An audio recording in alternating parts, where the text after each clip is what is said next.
Iran மீது Israel America தொடர் தாக்குதல் நடத்தி வருவதால் மத்திய கிழக்கு நாடுகளில் பதற்றம் நீடிக்கிறது. கூடுதல் விவரங்களோடு செய்தியாளர் சுசித்ரா இணைக்கிறார். சுசித்ரா, விவரங்கள்.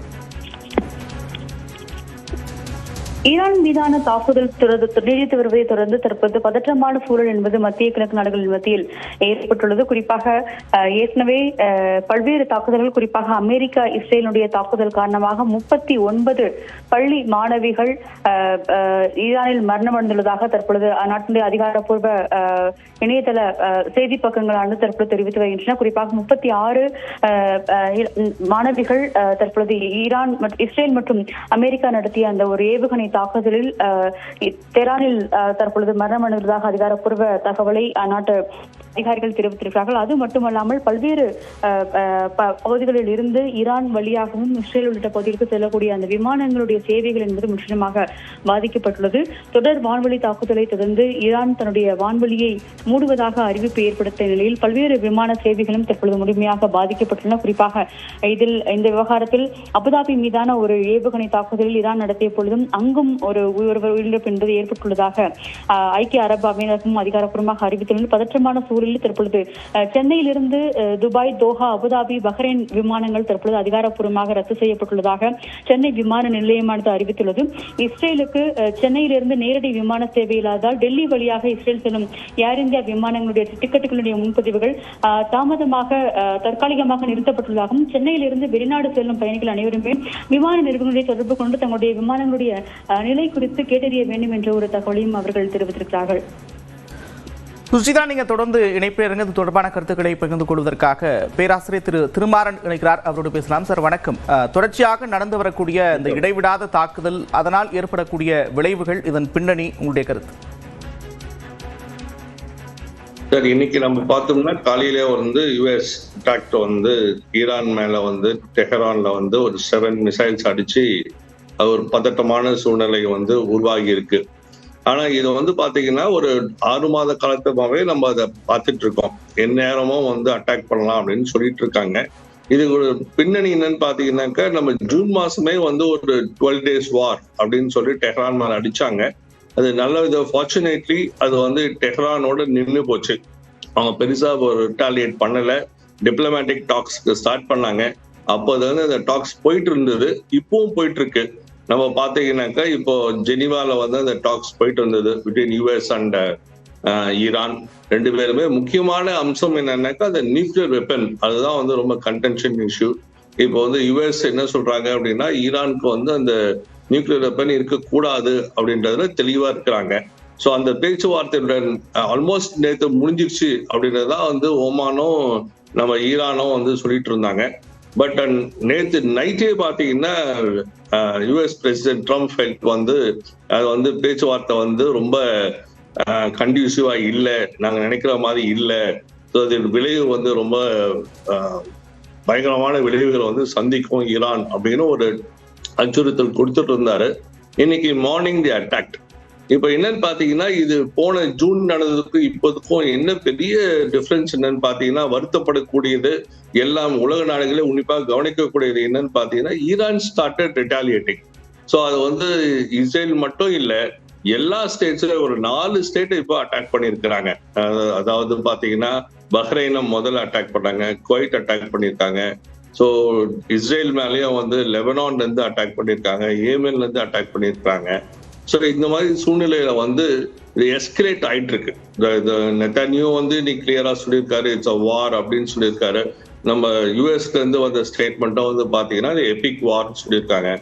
ஈரானும் இது ரிட்டாலியேட் பண்ணியிருக்காங்க. இது எங்க இன்டெகிரிட்டிக்கு இது பெரிய கொஸ்டின். ஸோ நீங்க அதை ஆரம்பிச்சிருக்கீங்க, ஸோ அதோடைய முடிவுகள் எங்க கையில தான் இருக்குன்ற மாதிரி ஒரு strong statement Iran has released. அதுக்கு தகுந்தபடியே பாத்தீங்கன்னா தே ஆல்சோ ஸ்ட்ரைக்கிங் பேக். எங்கெல்லாம் அவங்க ப்ராக்சிமிட்டி யூஎஸ் பேஸ் இருக்கோ, உதாரணத்துக்கு பஹ்ரைனே சொல்லியிருக்காங்க 7th ஃப்ளீட் மேலேயே அட்டாக் நடந்திருக்கு அப்படின்றது தான் official statement from Bahrain has come. First கன்ஃபர்மேஷனே அதான், Iran has retaliating against US bases அப்படின்னு சொல்லிட்டு. ஸோ இந்த வார் இட் எஸ்கலேட் ஆயிட்டு தான் இருக்கு.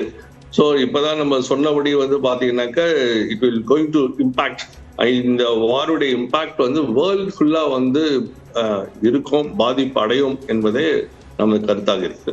நிச்சயமாக தொடர்ந்து பேசுவோம் திருமாறன். அதே போல குரூப் கேப்டன் திரு வினோத்தும் இணைக்கிறார், அவருடன் பேசலாம். சார் வணக்கம். தொடர்ச்சியாக நடக்கக்கூடிய இந்த சம்பவங்கள் உலக நாடுகளுக்கு பெரும் தாக்கத்தை ஏற்படுத்தும் அப்படின்னு சொல்றாரு திருமாறன். இதுல அமெரிக்காவினுடைய கைகோர்ப்பு அப்படின்றது எந்த அளவுக்கு பாதிப்பை ஏற்படுத்தும்? இந்த இடங்கள்ல எல்லாம் நான் வாழ்ந்திருக்கேன், நிறைய சமயம் நான் தங்கி இருக்கேன். இந்த Bahrain 5th Fleet and 7th Fleet அந்த ஏரியால மனாமா ஏரியால 3 மாசம் நான் இருந்திருக்கேன், within 500-600 meters. Similarly Kuwait, similarly few places in Middle East. So இந்த இடங்கள்ல எல்லாம் போய் வாழ்ந்து அவங்க கூட இருந்து நிறைய ஃப்ரெண்ட்ஸ் எல்லாம் இருக்கிற சூழ்நிலை, அந்த ஒரு பேக்ரவுண்ட் இன்ஃபர்மேஷன்ல நம்ம வந்து நம்ம நேயர்களுக்கு ஒரு பெரிய படம் போட்டோம்னா what is important for them to understand. இது ஒரு சாதாரண எல்லை மோதல் அல்ல, அதை முதல்ல புரியணும். ஏன்னா யாருக்குமே there is no common border. எல்லை மோதல் 99% வார பாத்தீங்கன்னா அது எல்லை மோதல் வாரா தான் பார்க்க முடியுது. ஆனா இங்க இது ஒரு எல்லை மோதல் அல்ல. இது யுனைடெட் ஸ்டேட்ஸ் பிளஸ் இஸ்ரேல் ஒரு பக்கம், Iran maybe supported by Russia and China இன்னொரு பக்கம். சோ இதுதான் ஒரு பெரிய படம். இந்த பெரிய படத்தை வச்சுக்கிட்டு தான் நம்ம what ever I am going to say. இதுல வந்து ராணுவ ரீதியான அப்ரோச் என்ன, இஸ்ரேலுடைய நோக்கம் என்ன, அது நம்ம நேயர்களுக்கு புரியுறது ரொம்ப ரொம்ப இம்பார்ட்டன்ட். இதுல வந்து ஈரான் மிசைல் நியூக்ளியர் இன்ஃப்ராஸ்ட்ரக்சர் இருக்கு இல்லையா, அதை டீக்ரேடோ இல்ல டெஸ்ட்ராய் பண்றது இஸ்ரேலுடைய நோக்கம். ஏன்னா இஸ்ரேல் பாத்தீங்கன்னா ஒரு சின்ன கண்ட்ரி, அதாவது சென்னையில இருந்து மதுரை அவ்வளவு பாத்துக்கோங்களேன், அந்த ஏரியாலே முழு இஸ்ரேலே அத்தனோட ஒரு சின்ன ஒரு ஏரியாலே முடிஞ்சிடும். ஸோ நியூக்ளியர் இன்ஃப்ராஸ்ட்ரக்சர், ஈரானுடைய நியூக்ளியர் இன்ஃப்ராஸ்ட்ரக்சர் டீக்ரேட் பண்றது தான் அவங்களுடைய மெயின் நோக்கம். லாங் டேர்ம் என்ன, அவங்க லாங் டேர்ம் வந்து இதை வந்து என்ரிச்மெண்ட் 65% சொல்றாங்க, சில பேர் 90% சொல்றாங்க. ஸோ நியூக்ளியர் என்ரிச்மெண்ட் பண்ண விடவே கூடாது. ஏன்னா 100% நியூக்ளியர் என்ரிச்மெண்ட் ஆச்சுன்னு வச்சுக்கோங்க, Israel will be wiped out of the map.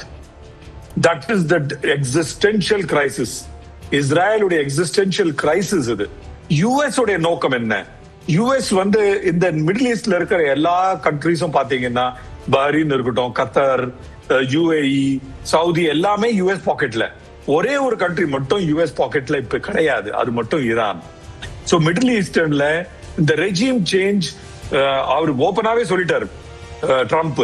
Regime change பண்ணி புது ரெஜிமை கொண்டு வந்து ஈரானையும் யுஎஸ் உடைய பாக்கெட்ல போடணும், அதுதான் யுஎஸ் உடைய நோக்கம்.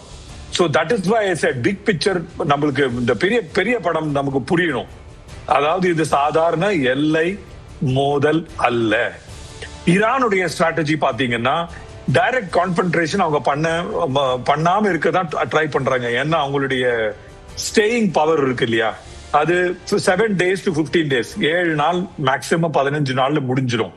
அந்த ஸ்டேயிங் பவரை கண்டினியூ பண்ணணும்னா சைனா, ரஷ்யா 2 பேரும் அவங்கள ஹெல்ப் பண்ணாதான் அவங்களுடைய இந்த வாரை வந்து யுக்ரைன் ரஷ்யா வார் மாதிரி நீட்டி கொண்டு போக முடியும்.